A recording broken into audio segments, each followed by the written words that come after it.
So, first off, let's get to the first one. I think if I go full screen, it'll work. It should. It's a little weird right now. I hate when it does that thing. Okay, here we go. Perfect. All right, so you should be able to see me and on my screen, Sonic 2.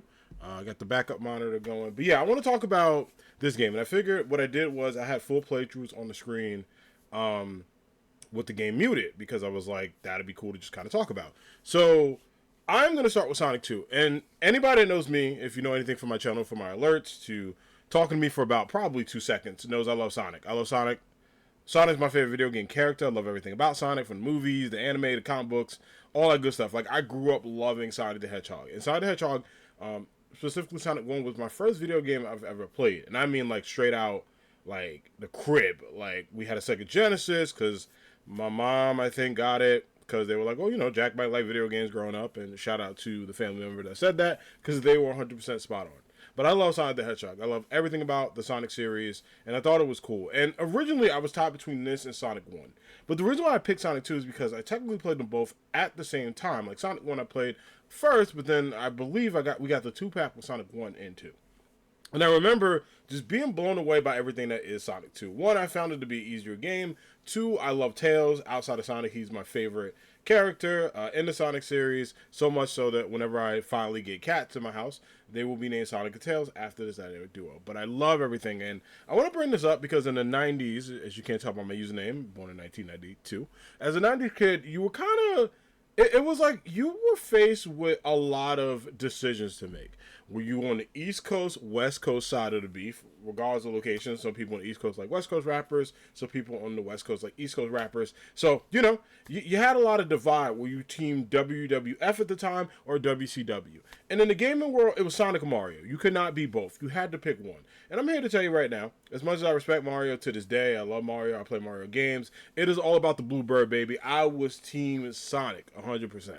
And the reason being is because, well, I grew up with them, but I always thought the Sonic games were a little bit cooler, in my opinion. You get to do cool crap like this. And, you know, he had all this stuff. He had music videos, and he had a cartoon, and, you know, Mario had cartoons, but it came out when I was, it actually ended around the time I was a kid. But, like, at that time, it was Sonic Saturday Adventure, The Adventures of Sonic the Hedgehog, and Sonic Underground, which I know a lot of people don't talk about, but I actually thought it was pretty cool. It wasn't as great as the other two, but it was Sonic, so I had to support my boy. And it was voiced by freaking Steve Urkel. So, going into this, obviously started with the games. And I love Sonic 2 because Sonic 2 has an amazing soundtrack. Obviously, you know, all the Sonic series, the OST, he could have the worst game in the world, his OST is going to be fire. But specifically, something about Sonic 2 really stood out to me. And whenever I see someone play Sonic 2, it screams my childhood. Like, it legit screams me waking up, watching Saturday morning cartoons, being annoyed by my little sister, waking me up in the morning because I want to sleep in for another hour, or waking up to breakfast because my mom cooked breakfast on Saturdays when we were home from school.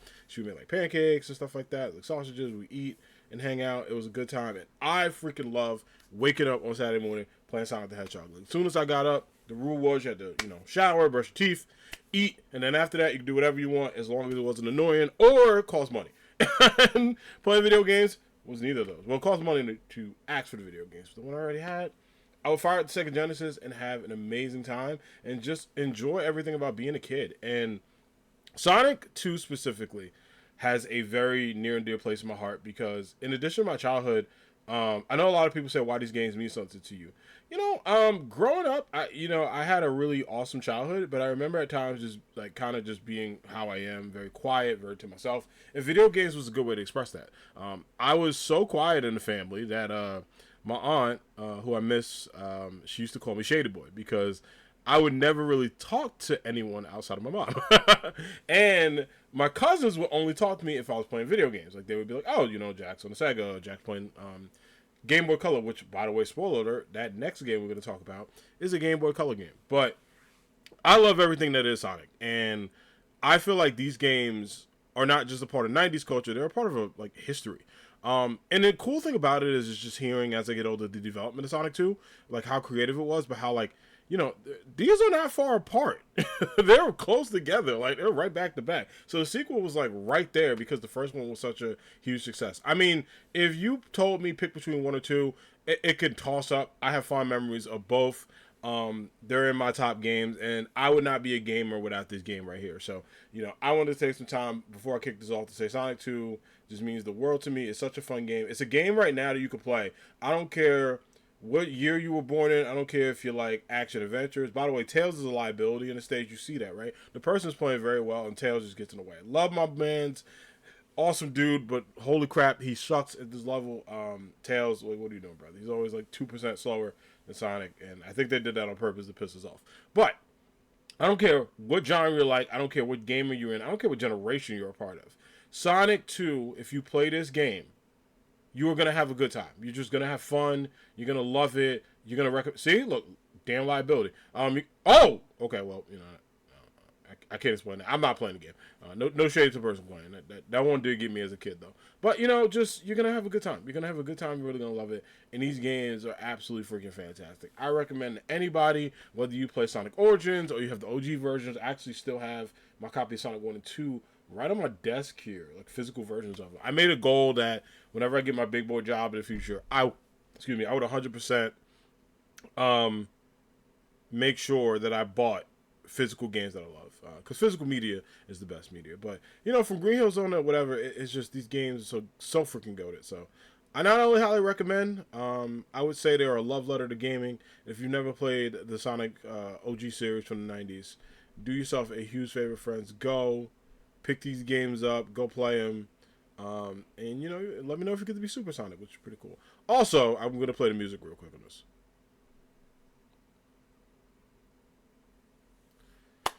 Dope ass boss music. Dope ass boss music. Man, growing up hearing this is my ringtone in college when I had to get up for class. Dun, dun, dun, dun. Good lord, I love Robotnik's themes. I will say his Sonic 1 theme is iconic as hell, but the 2, chef's kiss. Never a bad theme for that man. Always a good job. But yeah, that is Green Hill Zone. Everything I love growing up as a kid. It's very nostalgic, very great, but the Bluebird and the Fox always go there. And of course, Chemical Plant Zone, which by the way, I didn't beat this zone. It took me a year to beat it. Don't ask. I didn't. Skill issues as a kid. Okay, I'm gonna tell you. All right, going to game number 2, which I don't think anyone would be surprised. People may think this would be my number 1, and technically it kind of is with Sonic. They're tied, but since we're doing separate games lists, I didn't want to cheat the system. So since we're doing 10 games, guess what? We're going to do Pokemon Go. Anyone that has known me, in addition to knowing my love for Sonic, knows my love of Pokemon. But specifically, I am a Gen 2 kid. Now listen, I know a lot of people give Gen 2 a lot of crap, saying it's just Gen 1 DLC, it didn't have a lot of features, it was boring. I understand all those criticisms. I challenge that to say these games are freaking good, okay? That's my challenge to it. These games are good, even with the criticisms, which are valid, for the most part. Some of y'all stretch a little bit, but some of these are very valid, and I absolutely agree. Gen 2 definitely needs some work, and compared to the other gens, it doesn't hold up its luster. But for your boy, let me tell you something about Pokemon Gold and Silver. They are up there, and the remakes make it even higher. These games are so great, just from everything it brought in. The day-night cycle, shiny hunting, really cool battle speed as well, too. A little bit of, not getting towards natures, but hitting at them for Gen 3, which is really great. And just the features. And honestly, it bums me out that now I know how much was cut from Gen 2, like the skateboard and the aquarium and some Pokemon features. Man, I would have loved that. Absolutely freaking love that for this generation. But just seeing Professor Oak come in, meeting Professor Elm, getting your starter, having your rival be a jerk, like I missed that. Bring back the jerk rivals. The friend ones are cool, but growing up in the 90s, you hated the people you were rivals with because they sucked, right? And Silver was the definition of that. But let me tell you something about this game right here. I'm gonna get my little soapbox. So a little bit of Animehero92 lore. When I grew up, I played Pokemon Red and Yellow. But Yellow, my cousin let me borrow. I technically didn't own it. I played it, and then he eventually gave it to me because he was like, oh, Pokemon, phased out of it. But he stopped playing Pokemon for a while and I think he actually came back into Pokemon in this generation and then stayed with me up until, I think, Gen 4. But I got Pokemon Yellow because he was like, I don't want it, and then my aunt bought him a copy, so they were like, oh, Jack can keep that copy. And then I realized everyone was playing this game called Gold and Silver, and I'm like, oh, is this a new generation? This is when I learned about generations. So my cousins all had it, and being them, they were like, hey, you gotta get your own, dog. And I was like, I gotta tell my mom. So I kept asking my mom. I did well in school. I went to bed early. I was doing like all the stuff I could do as a kid. And one day we're at the mall. And she's like, oh, I want to stop by KB Toys, which, by the way, if you weren't in the 90s, is a toy store with like Toys R Us and stuff. So we stopped by, excuse me, KB Toys. And I remember walking around thinking like, oh, can I get a toy? She was like, well, actually, I want to get you something else. And I was like, okay, cool. So we go to the game section, and she tells me, do you want the gold or the silver one? And I said gold, like I yelled that shit out. I was like, gold, gold, gold. And she's like, okay, I'll get it. I got my Pokemon Gold, man. I played that on the bus home. They had to remind me we were getting off at my stop. And I walked home, I ran in the house, and I played it from sun up to sundown, just playing this game. Let me tell you something about Pokemon Gold. It is just peak Pokemon. I will be in a like 60, 70 years old, and I will find a way to play this game. I have 5 copies of this game. That's how much Gold and Silver means to me, both digitally and physically. I have it on my 3DS. I have it 2 physical ones because the other one broke. I actually need to buy another physical one because I think the battery ran out, and I'm just gonna buy it. I have a fake. Actually, hold on. Okay, those fell. I'll pick them up later. My copy of Pokemon Gold, y'all. I have my own personal copy of Pokemon Gold, which is really cool. Now, this is a repo box because it's a little dusty. Sorry. This is a repo box because the physical box of it is a lot of damn money. Like an extreme amount. So I bought a fake box because, you know, I just needed the nostalgia. But this is a fake printed box I got off Etsy. And it looks just like the OG one. You can tell it's a little 3D printed. To me, that don't matter. I just want a physical copy of the game. So, you know I love a game when I have not only a physical copy, but an OG copy of Game Boy Color. But this is back at the times where you got the manuals, everyone was reading the box, and there was all these theories about Pokemon Gold. Just everything that could happen and stuff to be a part of it. But I remember just growing up, and these actually, believe it or not, were the first Pokemon games I beat. I did not know how to get to Sabrina in Gen 1, so I kept restarting the game over till I looked online and someone was like, oh, you go to the warp pad or you go down. No one told me that crap, but Gen 2 was easy. I knew how to beat it. I guess I was older, could read more of the game and understand more of the subplex, because I was probably about like in 2000, I was 8 years old, compared to the 90s when like Red and Blue came out, I was like 4, right? So 4 going on 5. So, like, you know, I was able to understand more. Look at Silver. Look at this jerk. Look at him. Shoves him. Just pushes you. Disrespecting games. I'm mad we never got a chance to push him back. But, you know, it's just me. But, yeah, I mean, this is where real hip-hop was made. Where I learned about the cloning glitch. When I learned about old school stuff. When you get multiple starters. Let me tell you something about Pokemon Gold and Silver. If you haven't played it, there are multiple ways to play this game. And just like Sonic, I'm going to encourage you to do so. But I think of everything growing up, my childhood, my family, the funny story I told you guys about my mom when buying this game, just everything that was a part of it. It was just really good. So, love Gold and Silver. By the way, Cyndaquil and Totodile are greatest starters. I know y'all Chikorita fans are out there. I think the person that picks this picks Chikorita. What a brave soldier. But, yeah. Love me some Pokemon Gold. I could go on for hours talking about it, but we got to move on to the next game. All right, so the third game I want to talk about, maybe a shocker to folks because a lot of people thought I was going to pick Super Smash Bros. Melee. And originally I was going to pick Melee. I love Melee. Melee means a lot to me. But actually, now that I think about it, I think I have more fond memories of Ultimate. And hear me out before people go like, Melee good. I agree. Melee is the GOAT. But I'm going to show you 2 reasons of why I like Smash Ultimate. We're actually going to use the sound for this one. So as you can guess by the title, you know what this reveal is. But I'm going to tell y'all my emotions seeing it. Let me also fix my audio real quick.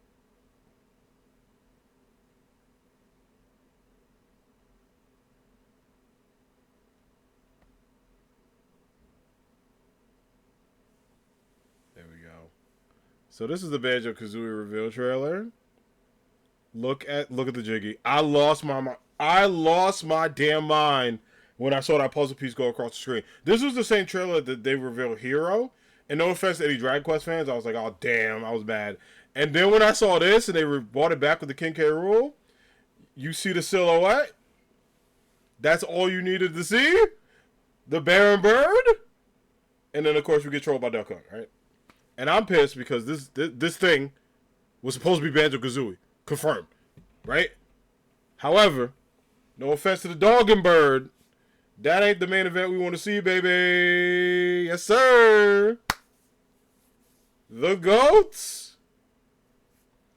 Man, I am still so happy seeing him in Smash Brothers.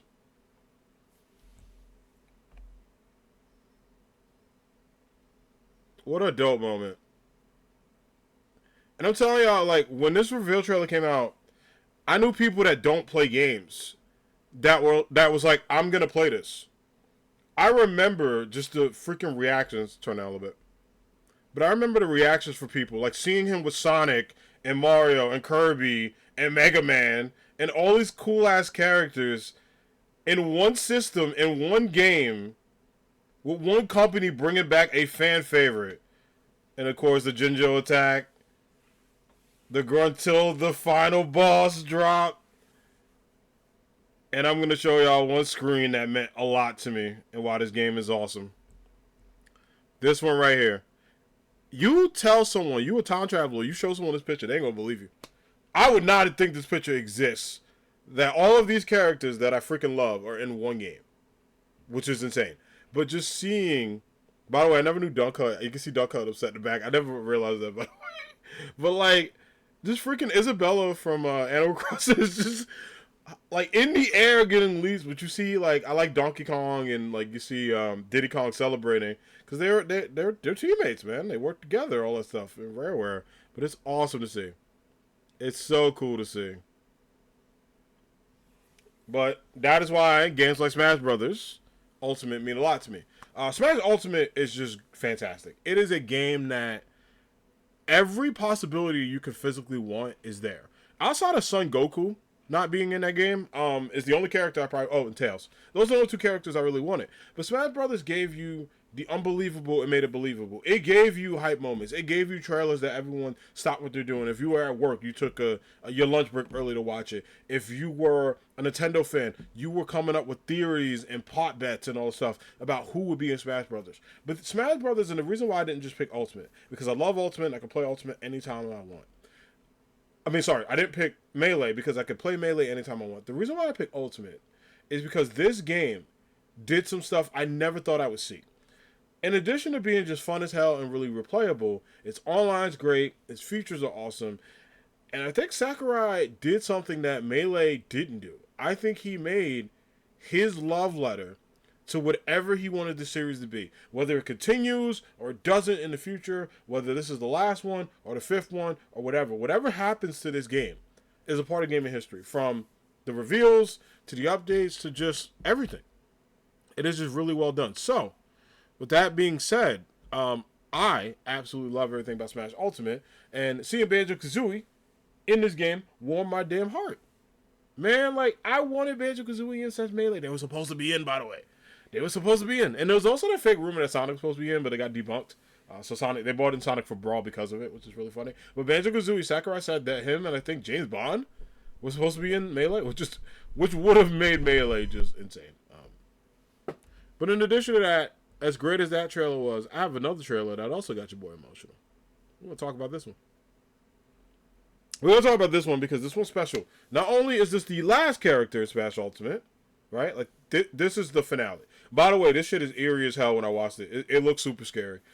I don't know how Nintendo put this up. This is terrifying. But, like, you see the Smash Ball, and you see one ember left, which I thought was very poetic. Everyone was just there. That's creepy as hell, by the way. There's Shulk. There's all these characters that are amiibos and toys. Not one movement. You see Sephiroth and Cloud in this, by the way, is still insane. There's one character. The man, the myth, the legend, the mascot. The one that's going to welcome the final person in. Now, everyone's thinking, who could this be? It has to be a character to break the internet. People would think of Scorpion or Sub-Zero, which I'm going to be honest, no. I thought Goku. I was like, shit, at this point, it might as well be. They probably got money for Goku. I don't know who it could be. So we were just sitting there waiting. Like, you can feel the hype. You can feel the support. But when he threw this damn fireball and it turned into a Keyblade, I screamed my damn head off, man. I lost it. I was like, you gotta be fucking kidding me. There is no way this man is in Smash Brothers.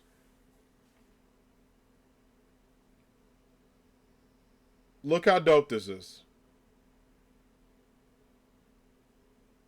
There's only two companies stubborn enough to make this happen. Disney and Nintendo.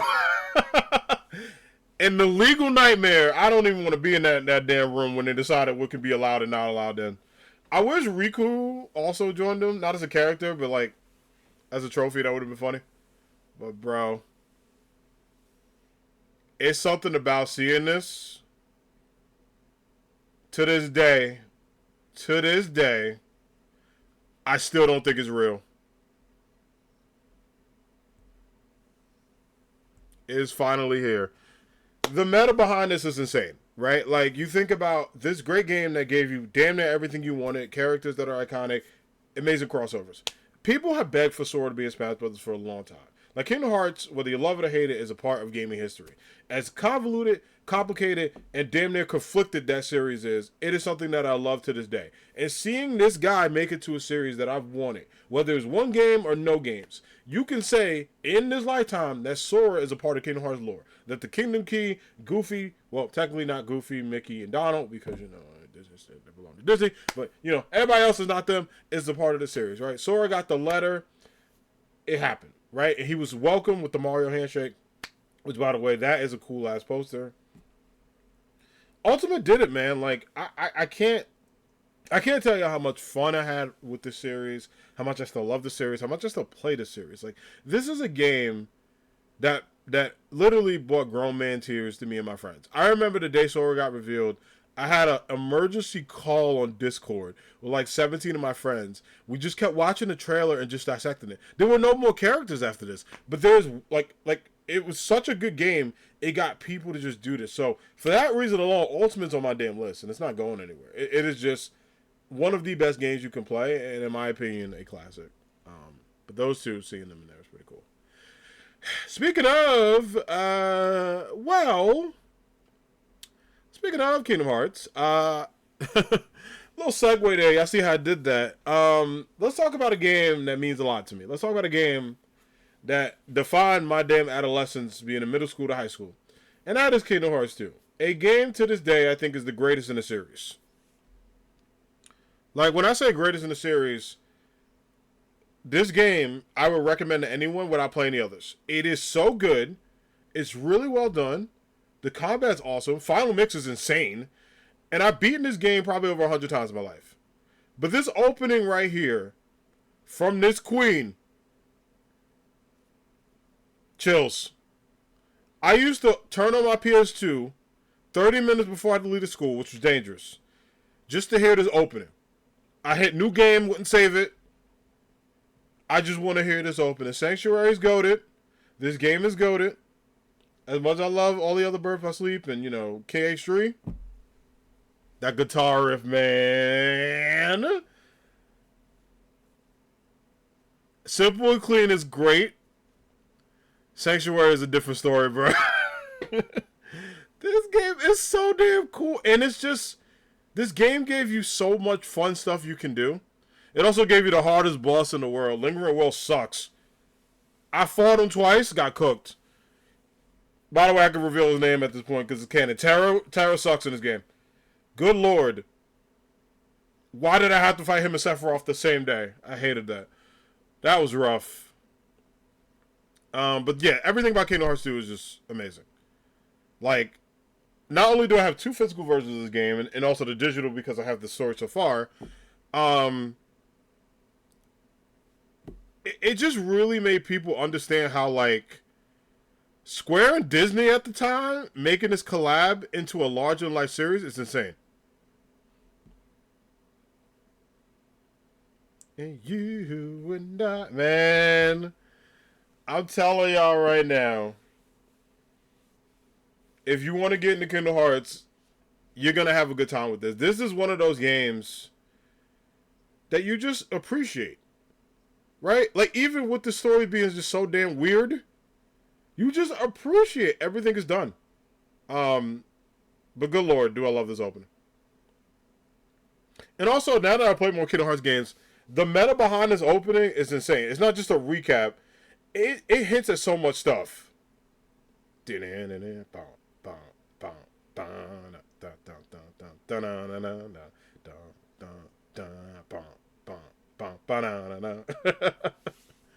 As y'all can see, I practiced singing this for a long time. Yeah, and this is also Chain of Memories, which, by the way, Chain of Memories gets a lot of hate. I don't think it's bad. I don't think it's bad. It's interesting, but it's not bad though. Yeah, that's cool. So I like how basically they're hinting. They tell how Reverse Rebirth takes place right after Sora's like right when Sora's doing this. Riku's like right behind him, and then he falls into sleep, which is cool because he has to get his memories back. Like Recon basically is like he goes to Castle Oblivion to understand the process of his memories. They're getting him ready for the big Keyblade War, so he has to rest and all stuff. It's insane. It's insane. But good lord, I had to let this rock.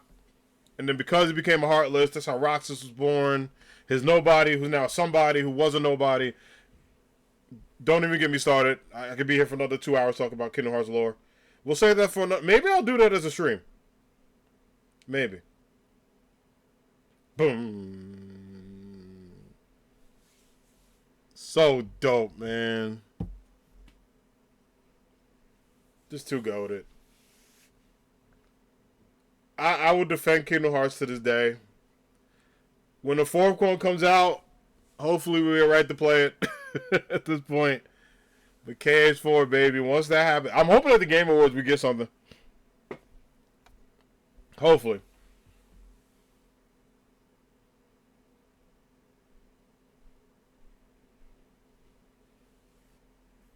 That's how it starts.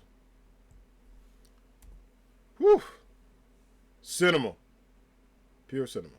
Speaking of cinema, it's time to take you for a ride. So, Marvel vs. Capcom 2 is the next game on my list. Now, y'all know I had to put a fighting game on the list, but not just any fighting game. In my opinion, I believe one, if not the greatest fighting game of all time. MVC2 is so damn good. You see it be used in NBA Finals. There's the free Marvel movement, which we got Marvel free. And by the way, people want a fourth version of the game. I said what I said. Of the series to come back. Good lord, Marvel vs. Capcom is fantastic. In addition to X-Men Children of the Atom, Marvel Superheroes, which is my personal favorite of the series, and people are like, why is it not on this list? Well, it would have been, but I had a tough time picking 10 games. If I had to pick one or two, MVC2 gets the nod, although I love superheroes the most. And I'm going to tell you why Marvel vs. Capcom 2 should be on my top 10 list. One, I remember just growing up and playing this game, not just in arcade, but at my house, and literally doing crap like this with Psylocke. Beating the absolute piss out of a tiny robot, right? And doing it with a cool-ass character.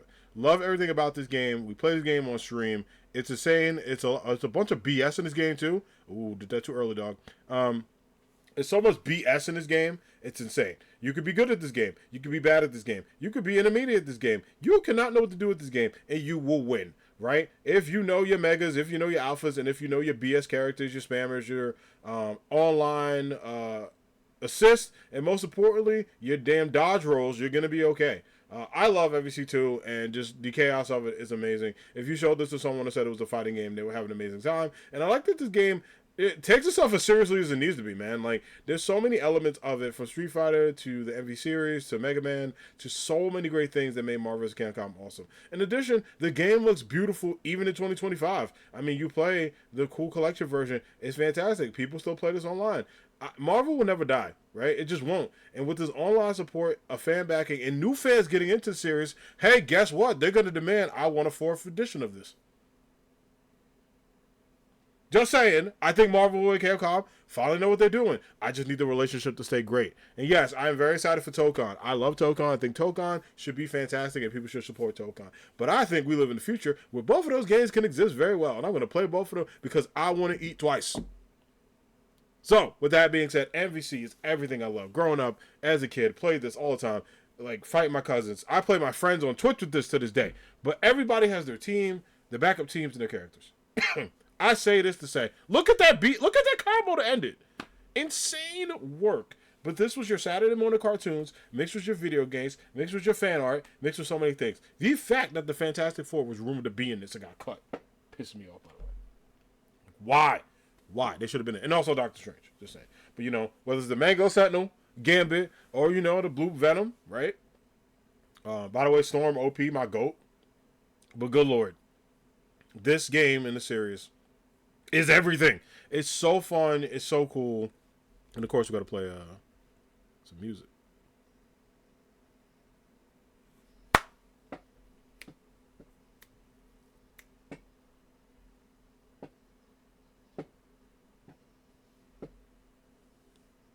Dun, dun, dun, dun, dun, dun, dun. You hear that saxophone, baby? You hear that jazz? Good lord, love everything. The OST is good. Like MVC is your favorite fighting game. Good, like it's just so good, and the series is so good. I am hoping in my lifetime we see this come back, and not just the recollection that I love and I still play. I want a full version of this. I want my X-Men. I want my Mango Sentinel. I want everything. I want it back. I need it back. And if the relationship with those two are good, I think if you give them time, you let them cook, you let them talk, Marvel lives forever, baby. It does. And of course, speaking of things that I absolutely love, oh, sorry, I got the mini player on. My bad. That game would not go. Let's talk about a game I love, and that means a lot to me. Welcome to San Andreas. I'm CJ from Grove Street. So let's talk about everything I love about San Andreas, in addition to how chaotic this game is. GTA is fantastic, but not just Grand Theft Auto in general. GTA San Andreas, everything about San Andreas, in addition to how chaotic this game is right now, is freaking amazing. I love Grand Theft Auto. It's my guilty pleasure in life. I think Grand Theft Auto is not just amazing in its own right, but you can do cool stuff like that, right? Which is insane to talk about, but yeah, it is very chaotic, very wild, and just literally insane. So I figured the best way to talk about San Andreas is to see someone do a 6-star rampage on YouTube. Shout out to this person doing this. But let me tell you, what the hell? Let me tell you something about it. That's what I'm saying. GTA is insane. But let me tell you something why I love San Andreas. Why I absolutely love everything there is about GTA. 1, black protagonist, hell yeah. 2, amazing soundtrack. 3, I got this game when I was way too young. Shout out to my mom, who was the best mom in the world, and was like, hey, you can play this game as long as you don't do this in real life. Obviously, I didn't do this in real life, thank goodness. But I love everything there is about San Andreas. I think San Andreas is the best game in the GTA series. Yeah, I know 5's coming out, and I know eventually 6 will come out in the future, maybe. We don't know if that game's real or not. But no matter what iteration of Grand Theft Auto happens, San Andreas will always be the GOAT to me, and I'm going to tell y'all why. Damn, that guy ran, right? He flew. The reason why I love San Andreas is the story's really cool. It's a really creative game. The storyline is insane, and there's so many twists, turns, plot twists, and just updates that are amazing. But fighting the damn LAPD SWAT team on top of this and just doing stuff like this, going on the highway and just speeding, hanging out, man, there were so many Saturdays I spent 5 to 6 hours playing this with my cousins and just vibing. Just absolutely. And by the way, you can make cool gangs. You can go around and do cool shit like this. Freaking love this, bro. Like, it is so dope. It's something about San Andreas, in my opinion, that if this ever got replicated, I'd be excited. It's nuts, bro. Oh my, like, damn. Yeah, it's nuts. It's graphic. It's wild. The story's great. I love CJ as protagonist. From modding cars to just going around doing cool stuff.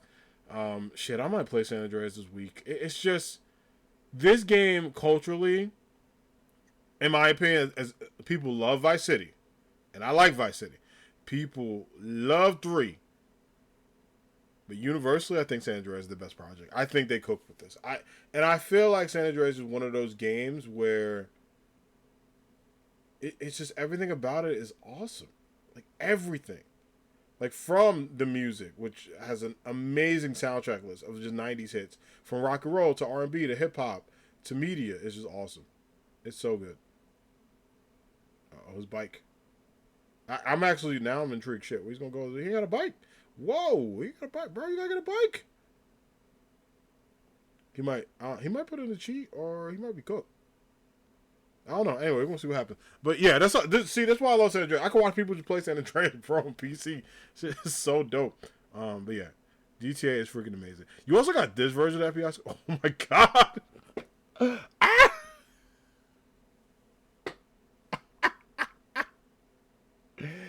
Yo! Yeah, you can do stuff like that too. I forgot that weapon was in there. Absolutely freaking funny. But yeah, now you got the big car. That car is dope. But yeah, San Andreas is wild, is out of pocket, is culturally inappropriate, as the clips would say, and it is good. It is so damn good, man. Like it just, I love this damn game so much. Love it. All right. Speaking of games I love, Spelunky. Now I know a lot of people are like, well, you haven't played Spelunky in a while. I know, but would it be me if I didn't have this game up here? How much Spelunky has just been awesome. And I'm picking 2 for a reason because I love Spelunky 1. I really do. 2 is just really cool, really fun. It's frustrating as hell, and it teaches me a lot. But as much as I love Lunky, I really got into streaming because of Spelunky. I watch people play, from all the OGs to the new players to the friends I've made from this game. That reason alone, Spelunky has to be in my top 10. And on top of that, I think the reason why I love Lunky so much is every run is just unpredictable. You can get screwed by anything, from the damn Manders in this game to all the attacks to the fights to Cosmic Ocean to Tiamat. There's so much stuff in this game that when you feel like you've beaten it, you just scratch the surface. It is fun, it's chaotic, it's great. I have some of my favorite memories from Spelunky, and it is one of my favorite indie games of all time. One of my favorite games of all time. That's why I makes this list. What I like about Lunky is the friendships I made. From the people that I know on Twitch, to the communities I've been a part of, to just watching people play this game and have fun. Even though I don't play Spelunky as much as I used to, it has to be in my top 10 because of everything it taught me. From patience, to creativity, to fun, to meeting people, to building communities. Lunky is just awesome. And also robbing the shopkeeper is pretty damn cool. But what I like about Spelunky is it's never a dull moment. I can play this game now, 2 weeks from now, a month from now, hell, even in the next year. I can do as many Sunday Spelunkies as I want, and it will always be different. It will always be amazing. But if you never play Spelunky, 1, I recommend having patience, and 2, I recommend just checking it out. It is a game that will change your life for the better, and it's hella fun. It's just really, really cool. What I like and also love about the series is 1 and 2 are both equally good, right? You can play Spelunky 1 and play for 7 hours. You can play for 2 and play for 7 hours. You find secrets, you find new things, you find creative stuff. There are still people finding life hacks and speed runs and PBs doing this work, and the game's been out for a long time. But if you never played it, I recommend it. It is my problematic favorite because I love it, but good lord, does it frustrate the hell out of me. So much so I took like a 2-month hiatus from this game. That's how bad it is. But it's also very good. Very good. But I can go on and on and on. Oh, there's the key, by the way. Oh, yeah, Skelly key. Sweet. Dude got a good-ass run. I can go on and just on about how much I love Spelunky. But if you watch my streams, you see my VODs, the content will let you know how much this game means a lot to me. It was the only game in the series ever to get its own day on the channel, which is really big. So, love Lunky. Got to put it on the list. Just want to give this time and support. Speaking of time and support, let's talk about a game that I absolutely adore. Let's talk about Bully, man. Bully is one of these games that at the time had a lot of controversy. Obviously, bullying in schools, but also just the topic of being a bully. People really wanted this game banned, and for a while, it almost was. I mean, Rockstar, you saw it with GTA, right? Is not without its controversies. It's not without its wild, out of pocket, sometimes very offensive, sometimes very, very not appropriate, but at the time made sense behavior, right? Bully really talked about a lot of deep topics in the process of bullying, but a lot of people thought it was glorifying it. What it actually did was highlight the problem of it, and not just kid bully to bullies, but also adult bullies to kids, right? Like how adults abuse their power, or how people are rude, or how people rise up and stuff like that, and do different things to make people feel awful. And talking about double standards and a lot of topics, you got to give Rockstar credit. It took a controversial topic and spread a light to it. But what I like about this game is not just its humor and music, is Jimmy Hopkins as a protagonist. He's really cool. He's someone that wants to do the right thing, is super misunderstood, and people just keep negatively judging him. But despite that, he does what's right. And you see his rise in the story, going against Gary, who, spoiler alert, becomes the main protagonist. But you see all of the different themes and all the different stuff that's there. It is really, really cool. And then what I like about Bully is it's very creative. To this day, the Scholarship Edition as well as the regular one is fantastic. You could do so much in this game. And for Rockstar to make a teen-rated GTA, nuts. I would love a sequel to this game. I really would love a sequel to this game. It's the one game that I know a lot of Bully fans have said they really want to see. They hope to see. They think it's going to be amazing. By the way, you can hop in trash cans and stuff like that. I think that's pretty cool. There you go. But you can dodge trouble. Oh, damn, that kid got rocked. Right? But, stuff like that is really, really dope. So I love everything about this game, this series, how fun it is, how creative it is. And I'm telling y'all right now, if you have not played this game, you're in for a good time. And humor still holds up to this day. The combat's really cool. There's so many different topics. By the way, if you know, the art class is the best class. I'll let y'all figure out why. But, man, I freaking love Bully. Just absolutely love it. And then, I got 2 more on the list, but I might as well spoil both of them. We got to talk about a game that is very near and dear to my heart. So everyone knows how much I love Marvel Comics. I mean, you see all the Marvel comic book characters around my house. You see the posters in the back. Love me some Marvel Comics. Love comic book characters in general. But of that list, in my top 3 is Spider-Man. When I found out that Sony is doing a Spider-Man game, I lost my mind. This not only makes a lot of sense, it was well needed for Marvel. You launch your franchise with the most popular, iconic character you got, and it's Spider-Man. As much as I love so many other characters and think they'd be great, Spider-Man is the one you launch with. He's the character that everyone sees himself with. You have Spider-Verse take it off and being successful. You have the Spider-Man MCU movies being successful. This made sense. To give Peter and give Spider-Man his own story arc, where you could do cool crap like this, where you can do cool stuff, where you could take down fist armies and just go and attack people and hit them with the webs. This was really, really great. And what I like about Spider-Man as a series, both 1 and 2, is that it does things that makes you feel like Spider-Man. And I know that's a cliche topic and people talked about it. It was the same thing. But this was the answer to Batman's Arkham series, right? Having Marvel do a game that legit made you feel like you were Spider-Man. Having stuff like that, we were able to do cool gems and do cool gadgets. By the way, I don't think I've ever done that in the game. It's pretty cool. But there's so many cool things about this series that I love and I think is really fun. But Spider-Man is very well done, very creative. And when I saw this trailer, I lost my mind. In addition, both Spider-Man 1 and 2 are goated. I technically would have put 2 on here because I had a really fun experience with it, but I also love Spider-Man 1. It is really well done. And I'm telling y'all right now, if you've never played this game as well, you're going to have such an amazing time. Just a really amazing time with things you can do. Yo, that's sick. It's so creative, but also the combat is fluid. And what I like is there's so many, really cool elements. I think there was a demo build because it wasn't the official one. Oh, that's sick. Just you could do some combos. I would love to see the beta of this game. But yeah, the web swing is great. The missions are cool. Getting all the suits, 100% and everything. I took so many photo modes. I still got to take more.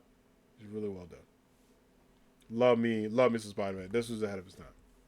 And speaking of games that were ahead of their time, woo! Hades, and technically Hades 2, they're going to share a spot, by the way. I cheated. I'm picking both of them. They're going to share a spot because I got into Hades very late. I got into Hades last year. And I remember everyone was telling me, oh, you should play this game. It's really good. You should do all these things. It's really creative. And I'm like, what are y'all talking about? This Hades game, everyone's talking about it. What do you mean? And I'm telling y'all what I meant. This shit is fire. Hades is so dope. From the gameplay, to the combat, to the story, to the art, to the music, to the people. The greatest games of all times. It is a godlike. It's a roguelike. It's everything you want. And so much so that I have put over 200 hours in both games already, which is insane. But you can pick up Hades 1 or Hades 2 and have a good time. When I recommend this game to people, and I'm telling you right now, as much as I love Lunky, you saw it on the list, I have to say it. Hades is my favorite indie game of all time. I know, when Hades came out, I was all Lunky. I was like, no, it got to be Lunky to win Indie Game of the Year. It got to be. And everyone's like, you haven't played Hades, haven't you? I'm like, what are you talking about? They're like, you're going to see. Yeah, y'all, I'm on Team Hades now. I love both of them. I really do. They're both fantastic indie games, and they're both made by talented teams and creators. But good Lord, it's something about Hades that just makes it awesome. So much so that we're going to show the second trailer because it's good. Hades 1 and 2 together are just absolutely fantastic. Both Zagreus and Manelli are freaking awesome. Everything about the stories, about the characters, about the artwork, about the boons, and about the music is wonderful. These are games that I recommend to anybody. I don't care if you play Madden, Call of Duty, Final Fantasy, Animal Crossing, Stardew Valley, Run and Guns. If you played an Atari and that's all you know in your life, go pick up Hades and Hades 2. Go pick these games up and play them. When I'm telling you they were there for me at a time in my life where I really needed them, there are games that I can just go, I'm having a good day, I can celebrate. I'm having a bad day, I can vent. I love this series, and I love everything that Supergiant's done. Supergiant doesn't do sequels. They just don't. But for them to give this a sequel and give it its time is everything we wanted. I doubt we're ever going to see a third iteration of this game. I think 1 and 2 are it. Look how freaking cool this animation is. I think 1 and 2 are it. I think those are the final calls, and it should be the end to these games. But good Lord, what a ride it's been. And the fact we got Hades 2 in the year Beyonce 2025 and is nominated for Game of the Year, and it should win that shit, by the way, is amazing. I can sit here and tell y'all how much these games have mattered to me. I could sit here and blabber on about how fun they are. But the proof is in the pudding. You got to play them. And once you play them, you report back to me. You come back in this YouTube video. You come back to this VOD, and you tell me how much fun you had. You could do so many builds. You could do so many runs. There are still new things that I'm learning 200 hours in. I haven't even finished 100% of everything. But you know what? I'm damn near motivated. This game is everything that fans have wanted for a sequel. You take Hades 1, which is a 10 out of 10, and you add the little sister, and she gets a chance to shine in Big Brother's footsteps, and may I say, may have overshadowed that one as well. Both characters are great. Both games are great. Everything in the story is amazing. And I'm telling you right now, Death to Kronos, man. So good. So good. So much fun. And again, you will not be disappointed. That's the one thing I can tell you. If you are someone that likes, action like Zelda, but combat like God of War, or time like Horizon Zero Dawn, but a story as good as like Expedition 33, guess what? You're looking at it. I cannot end my list off without mentioning these two. And again, they share a spot. Someone could ask me, do I like Hades 1 or Hades 2 better? And I'll tell you the same answer, the same day, at a different time, different location, in the same damn outfit. These games are both goated. And I believe, if I'm not mistaken, those are officially my top 10 games recap. So, let's get ready, because we're going to play some more rivals, and let's go over the list, shall we? So, in the top 10 games, we have Sonic 2, Pokemon Gold, Super Smash Bros. Ultimate, Kingdom Hearts 2, Marvel vs. Capcom 2, GTA San Andreas, Spelunky, Bully, Marvel Spider-Man, and then sharing a spot, Hades 1 and 2. So those were my top 10 lists of games that I enjoyed. I hope everyone also enjoyed looking at my list and chatting today. We're going to move on to Marvel Rivals on the Twitch side, but for the YouTube side, that's going to end this video. Let me know what you thought about my list, but also let me know what your top 10 games are as well in the comment section below. But I wanted to do this fun video. It's kind of something new and exciting to bring people in. I know a lot of people have been doing their top 10 reveals, but I would love to hear from members of the Anime Squad, both on YouTube and Twitch. What are your top 10 selections on games you like?